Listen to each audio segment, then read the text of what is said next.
देश में बढ़ रहे जबरन धर्मांतरण के मामलों की आखिर क्यों देश में हिंदुओं को लालच या फिर फरेब से धर्मांतरण करके कई इलाकों में डेमोग्राफी को बदलने की साजिश रची जा रही है। देश में धर्मांतरण रोकने के लिए 1967 में पहली बार धर्मांतरण विरोधी कानून लाया गया था।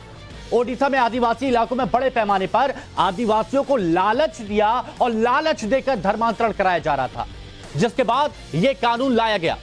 लेकिन 1967 से अब तक 55 साल बीत गए।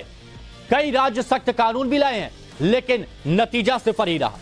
और अब तो लव जिहाद जैसी बीमारी फैल रही है, जिसमें साजिश के तहत हिंदू बहन बेटियों को नाम बदलकर फंसाया जा रहा है। क्योंकि यह बात सबको पता है कि कानून लचर है, और यही कारण है कि जब मामला सुप्रीम कोर्ट पहुंचा तो उसने भी जबरन धर्मांतरण को न सिर्फ संविधान विरोधी बल्कि देश की सुरक्षा के लिए खतरा बताया। लेकिन सवाल यह है कि केंद्र सरकार अब कितनी जल्दी धर्मांतरण को लेकर एक नया और मजबूत कानून लाकर आईपीसी में बदलाव करेगी। और यह सवाल इस बार देश के हिंदू संगठन या फिर हिंदुओं की राजनीति करने वाली किसी सियासी पार्टी ने नहीं, बल्कि देश की सर्वोच्च अदालत ने पूछा है।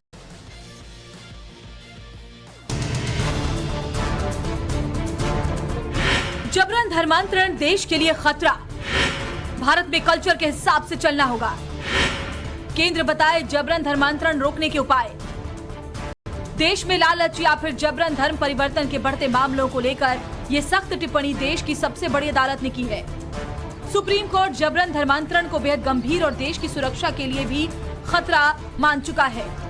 याचिकाकर्ता ने सुप्रीम कोर्ट से धर्मांतरण रोकने के लिए कानून बनाने की मांग की है, जिस पर सुनवाई के दौरान सुप्रीम कोर्ट ने टिप्पणी करते हुए कहा कि जबरन धर्मांतरण संविधान के खिलाफ है और भारत में रहने वालों को कल्चर के हिसाब से चलना होगा।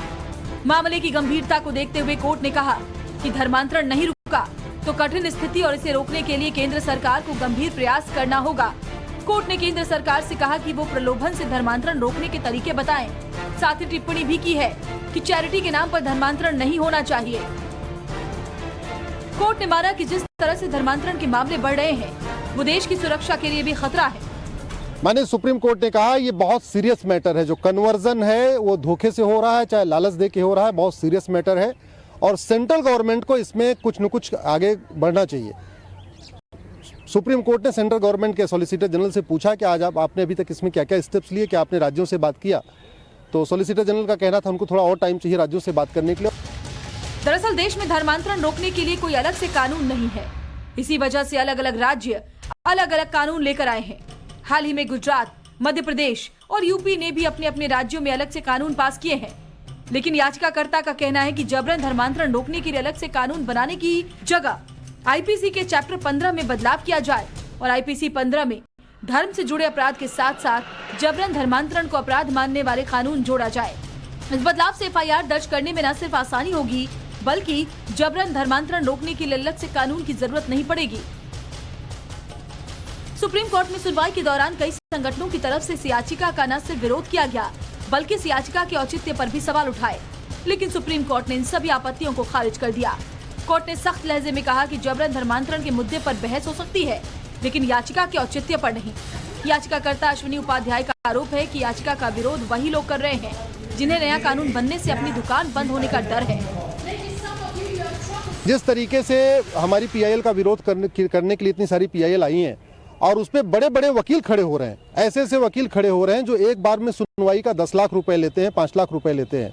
तो स्वाभाविक सी बात है, इसका मतलब बाहर से जो पैसा आ रहा था, अगर कन्वर्जन बंद हो जाएगा तो उनकी फंडिंग बंद हो जाएगी। चाहे वो खाड़ी देशों से हजारों करोड़ रुपए आता है हवाला के जरिए, या वेस्ट कंट्रीज से जो एफसीआरए के जरिए आता है हजारों करोड़, वो आ रहा है कन्वर्जन के लिए।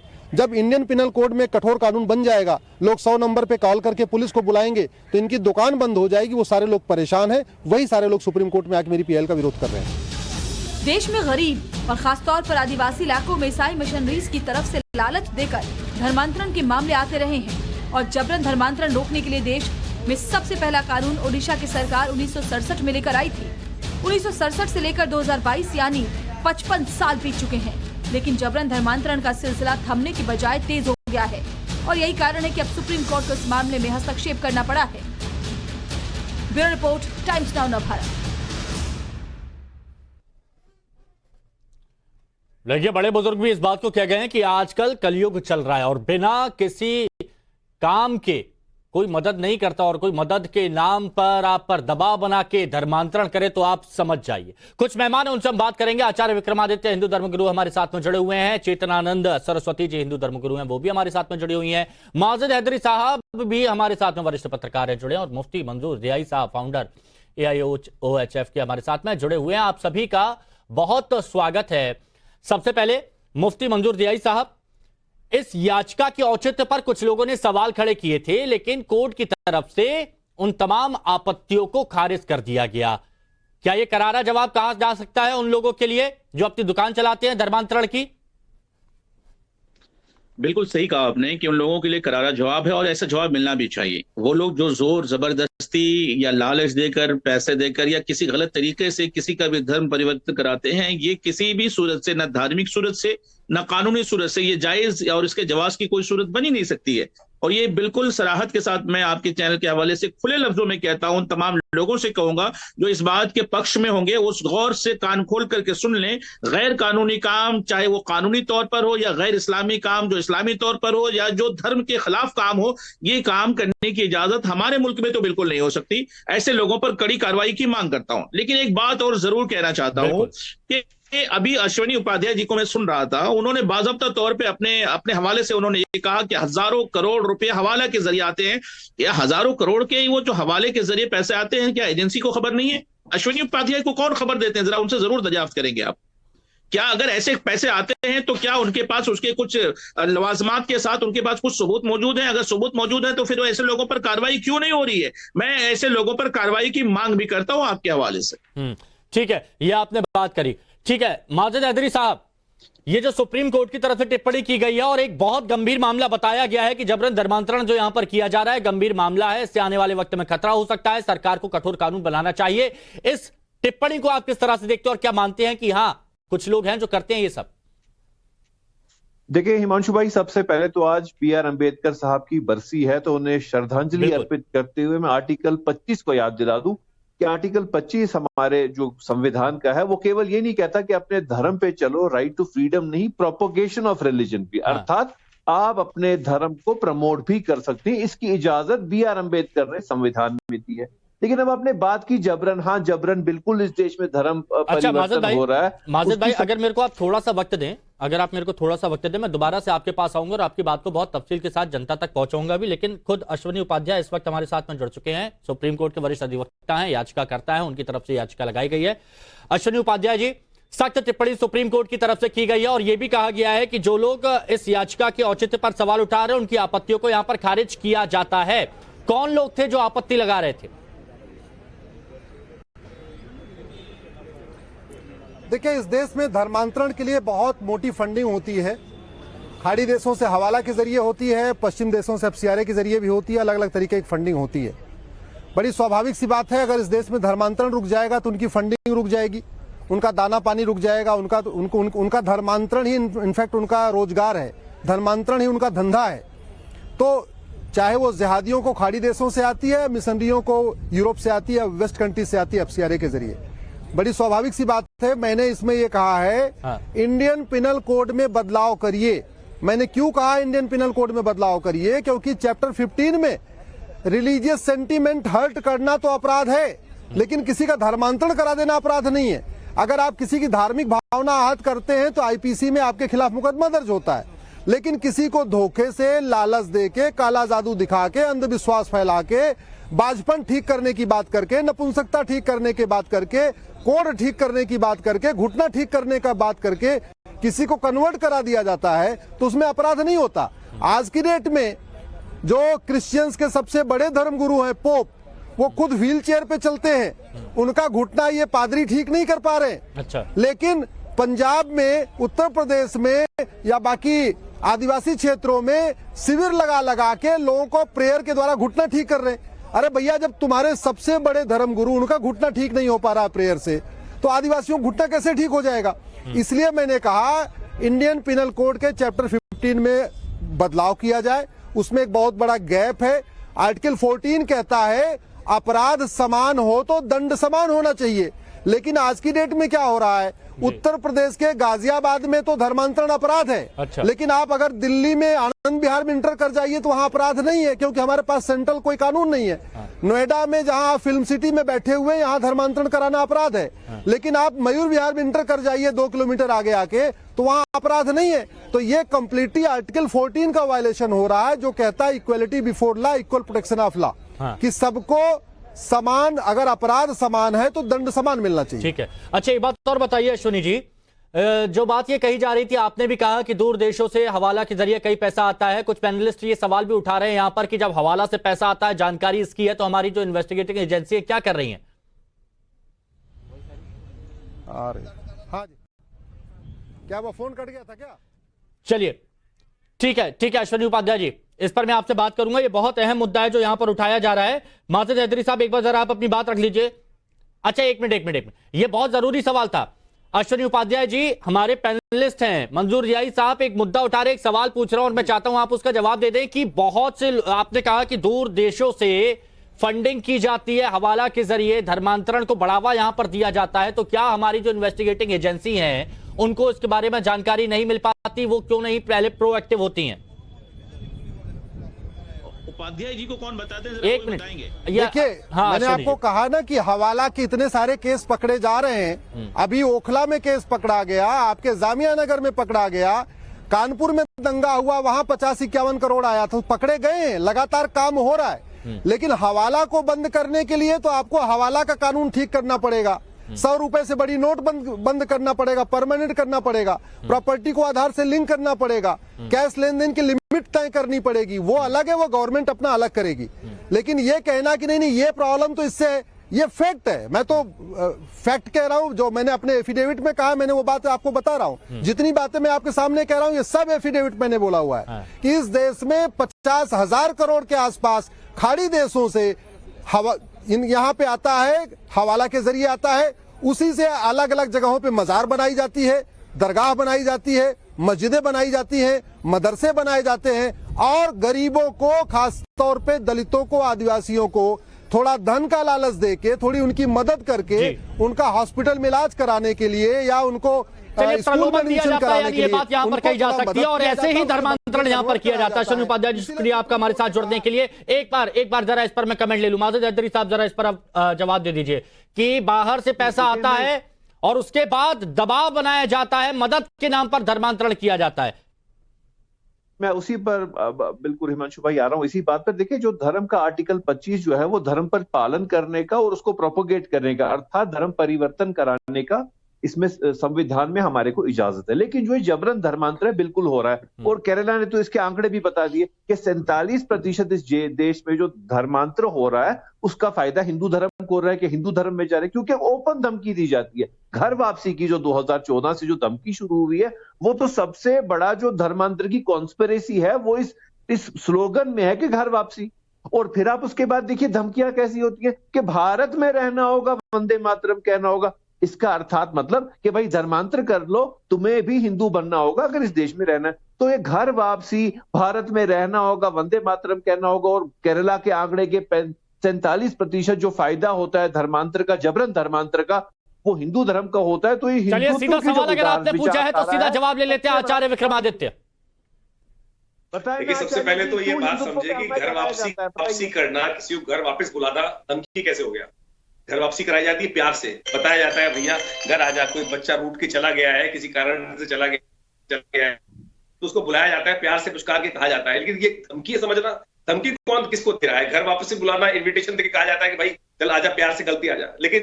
लेकिन जो धर्मांतरण पे पूरा रूल आउट करने की बात की जा रही है, अभी आपको कुछ दिन पहले का एक केस याद होगा, उमर गौतम जामिया के अंदर एक प्रेस कॉन्फ्रेंस कर रहे थे, जिन्होंने धर्म परिवर्तन किया था, और उन्होंने मतलब स्टेज पे खड़े होकर किस प्रकार से उद्घोष किया था कि मैंने इतने लोगों को जबरदस्ती धर्म परिवर्तन करा दिया। एफिडेविट तक दिखा रहे थे, वो एफिडेविट तक जिस प्रकार से दिखा रहे थे।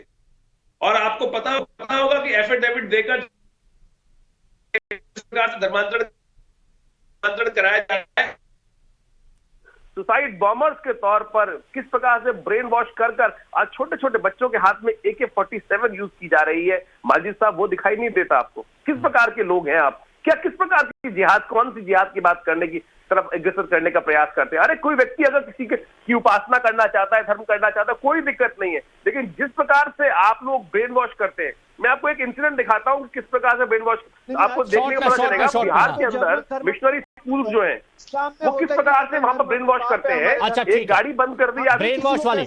देखिए माजिद हैदरी साहब और मंजूर जियाई साहब, एक बात कही गई, एक तरीका होता है कि प्यार से चलिए, आप लोगों से गलती हो गई थी, आपने दूसरा धर्म अपना लिया, अब आप वापस आ जाइए, कोई दिक्कत नहीं है, ये होता है प्यार से, जो ये आचार्य विक्रमादित्य कह रहे हैं। और एक होता है कि हम आपकी मदद कर देंगे, आपको प्रलोभन दिया जाता है, आपको पैसे दिए जाते हैं और उसके बाद दबाव बनाया जाता है कि आप अपना धर्म छोड़ दीजिए, देवी देवताओं की पूजा करना छोड़ दीजिए। ऐसे कई मामले सामने आए, मेरठ में भी सामने आए। इसको क्या कहेंगे? नहीं हिमांशु भाई, देखें इस्लाम में तो जबरन धर्मांतर होता ही नहीं, पाप है। कुरान शरीफ में है, सूरह अल बकर में है कि जबरन धर्मांतर पाप है। और फिर जो इतने मामले सामने आते हैं कि दबाव बनाया गया, दबाव डाला गया निकाह करने के लिए, वो क्या होता है फिर? हिस्ट्री पढ़ी नहीं लगता इन लोगों ने। अगर हिस्ट्री पढ़ी होती जिस प्रकार से इस देश के अंदर औरंगजेब ने, बाबर ने, इन सब ने क्या क्या किया। नहीं, आप गलत आचार्य जी, आप क्या कर रहे हैं? सिख गुरुओं के साथ क्या किया था वो याद नहीं है? तवे पर डाल दिया था, हाथ छिपा दी थी, अरे याद नहीं है भैया?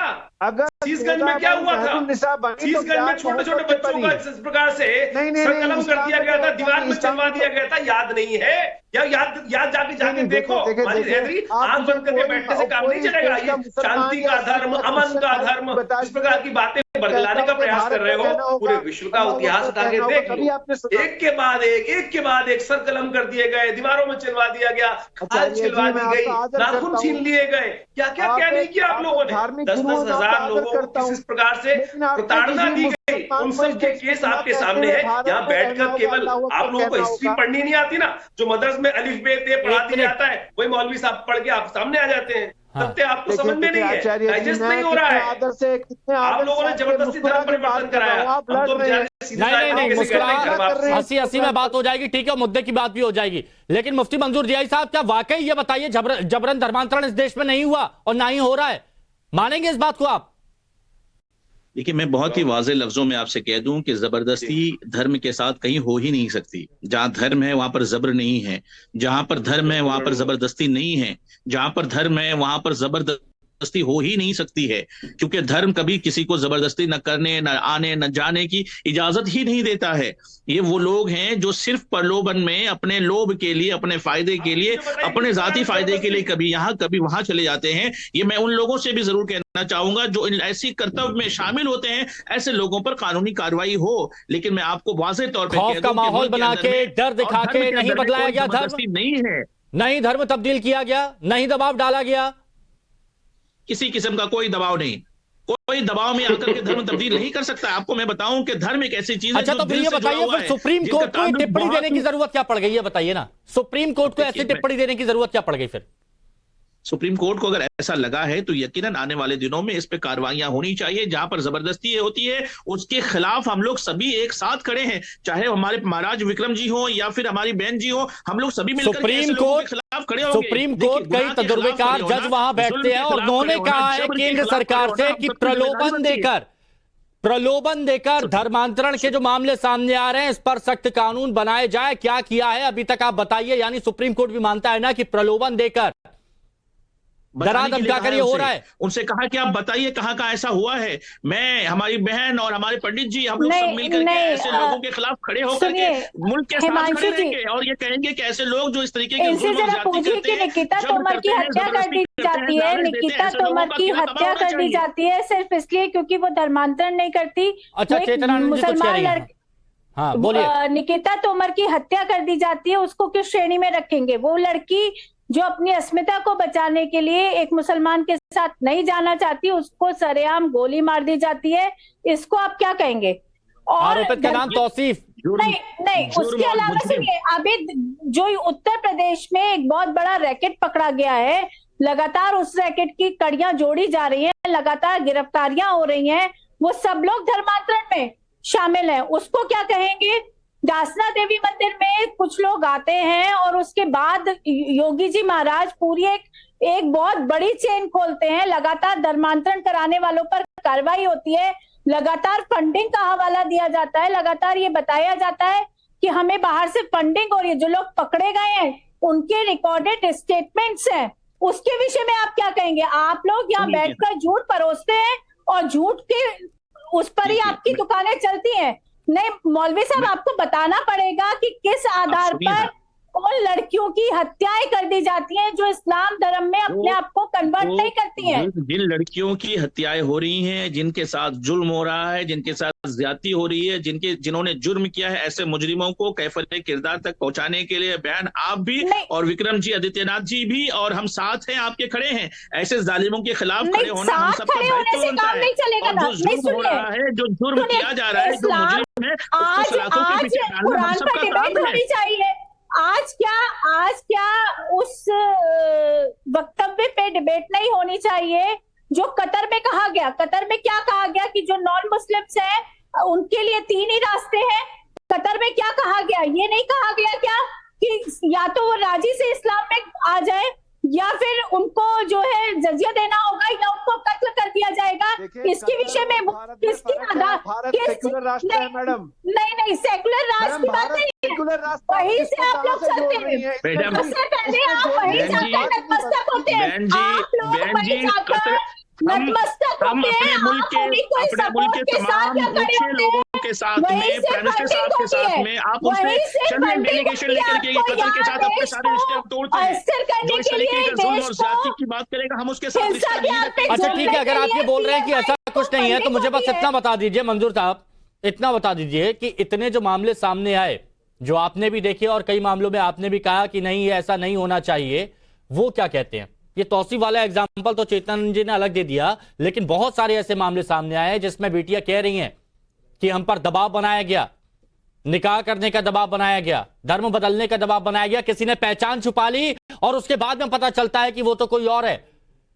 इसको आप क्या कहेंगे? देखिए, मैं बहुत ही वाज़ेह लफ्जों में कहता हूं कि हमारी बच्चियों से भी और उन बच्चों से भी जिन लोगों ने गलत गतिविधियों में अपने आप को शामिल होकर या गलत तरीके से किसी के ऊपर में दबाव बनाते हैं या बनाती हैं, ये दोनों के लिए ये एक समुदाय की बात नहीं है। ये आज तो का जो कल्चर है, इस कल्चर में रंग बस करके हमारे बच्चे जो शिक्षा दी जाती है, ये कहां से पढ़ाया जाता है कि आप ऐसा कर देंगे तो अच्छा होगा? ये कौन करता है? अंजाम दिया जाता है। सुनिए, जो लोग इस तरीके की घटनाओं में शामिल होते हैं, ऐसे लोगों पर कार्रवाई की मांग क्या हम नहीं कर रहे हैं? हम सभी मिलकर के ऐसे लोगों पर कार्रवाई की मांग करते हैं। आखिर ये बीज कौन बोता है? बीज ये बताइए ना।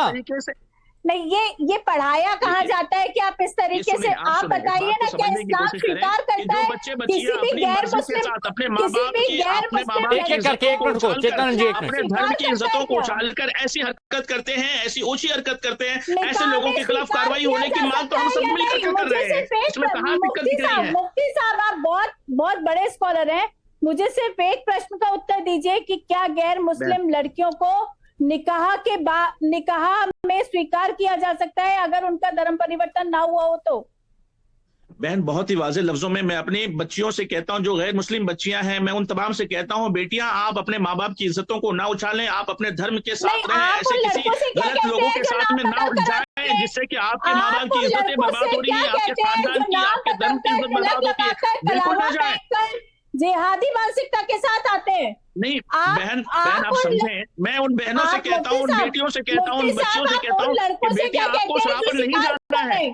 जो 35 टुकड़ों में काट रहे हैं लड़कियों को, उनके लिए आप क्या कहना चाहते हैं? जरा मुझे ये बता दीजिए। मैंने आपसे, आप बहनों को सलामत दीजिए, आप पहले ये बताइए कि क्या निकाह में आप क्या स्वीकार है? उन माँ बाप से पूछिए बहन, उन माँ बाप से पूछिए जिनकी बच्चियां गलत राह पर चली जाती हैं, उन माँ बाप से पूछिए कि जिनकी बच्चियां गलत राह पर दूसरे घर में चली जाती हैं, कितना होता है उन्हें। तो मैं क्यों नहीं कहूँगा उन बच्चों से कि आप ना जाएं ऐसे रास्ते पर जो गलत राह है। मुफ्ती साहब, मेरे माँ बाप की बताई हुई बातों पर चले, अपने चलिए ठीक है, ऐसे तो जवाब नहीं मिल पाएगा, ऐसे तो जवाब नहीं मिल पाएगा क्योंकि चेतन जी अपनी बात पर है और मुफ्ती मंजूर जी साहब अपनी बात पर। लेकिन आचार्य विक्रमादित्य जी, जरा ये बताइए कि किस तरह कानून की मांग यहाँ पर की जाती है, क्या चाहते हैं, कैसा कठोर कानून यहाँ पर बनना चाहिए? देखिए, इस देश के अंदर कानून बनना चाहिए। किसी भी व्यक्ति को कभी भी धर्म परिवर्तन करने से पहले सरकार का पूरा व्यवस्था करने का प्रयास करना चाहिए। और शादी से पहले सबसे पहले इंपॉर्टेंट काम यह है कि शादी से 15 दिन पहले आप जाके एफिडेविट दे दीजिए, उसके बाद धर्म परिवर्तन कर लीजिए, 15 दिन बाद शादी करा लीजिए।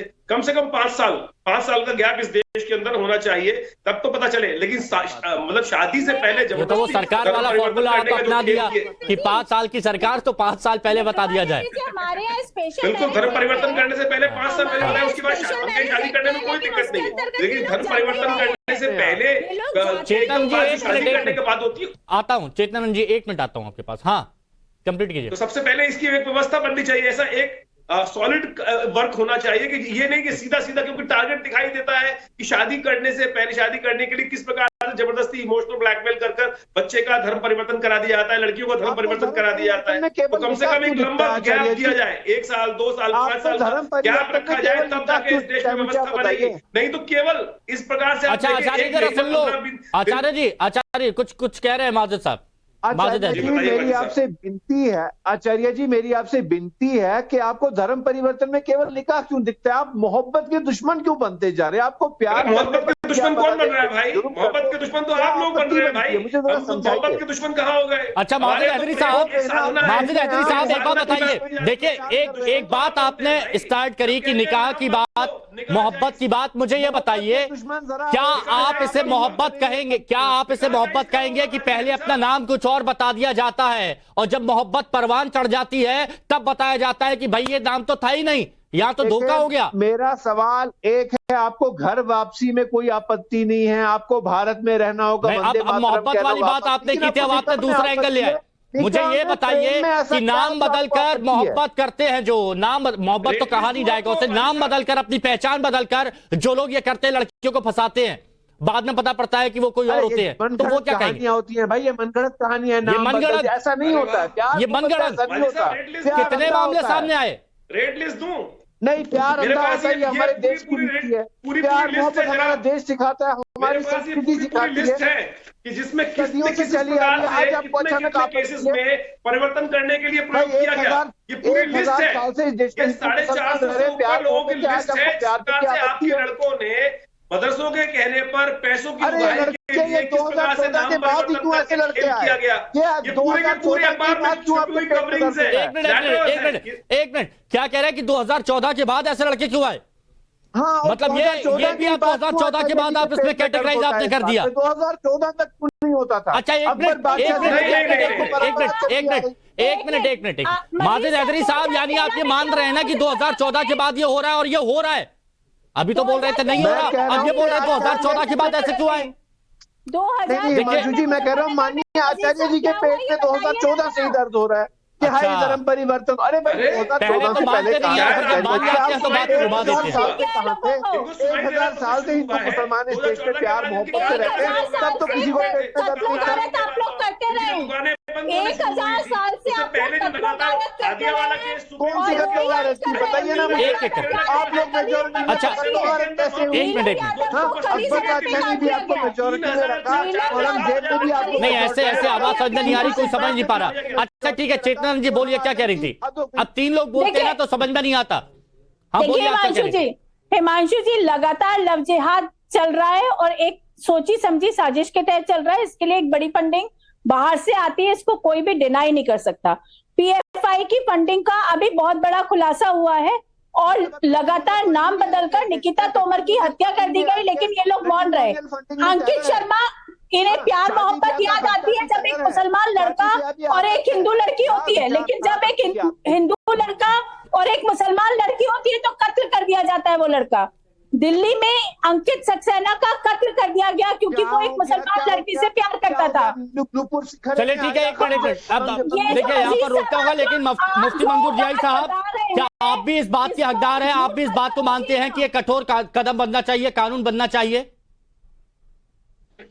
जुर्म के खिलाफ हमेशा कानून साजी जबरन धर्मांतरण के खिलाफ मुजरिमों को सजा मिलने के लिए, मुजरिमों को सजा देने के लिए हर उस लाए अमल को तैयारी जबरन धर्मांतरण के खिलाफ मुजरिमों को सजा मिल सके। जबरन धर्मांतरण के खिलाफ देखिए, मैं आपको बता रहा हूं, मुजरिमों के खिलाफ हर सूरत से कानून साजी होनी चाहिए, जिससे कि मुजरिमों को कैफिल किरदार तक पहुंचाया जा सके। दबाव बनाकर धर्म बदलवाया जाता है, बिल्कुल जुल्म है ये, और ये ऐसी जाति को न मुल्क वासी बर्दाश्त करते हैं। चलिए, यानी यहां पर होता है, ये बात तो कम से कम स्पष्ट होती है कि जुर्म है। बहुत बहुत शुक्रिया आप सभी का हमारे साथ जुड़ने के लिए।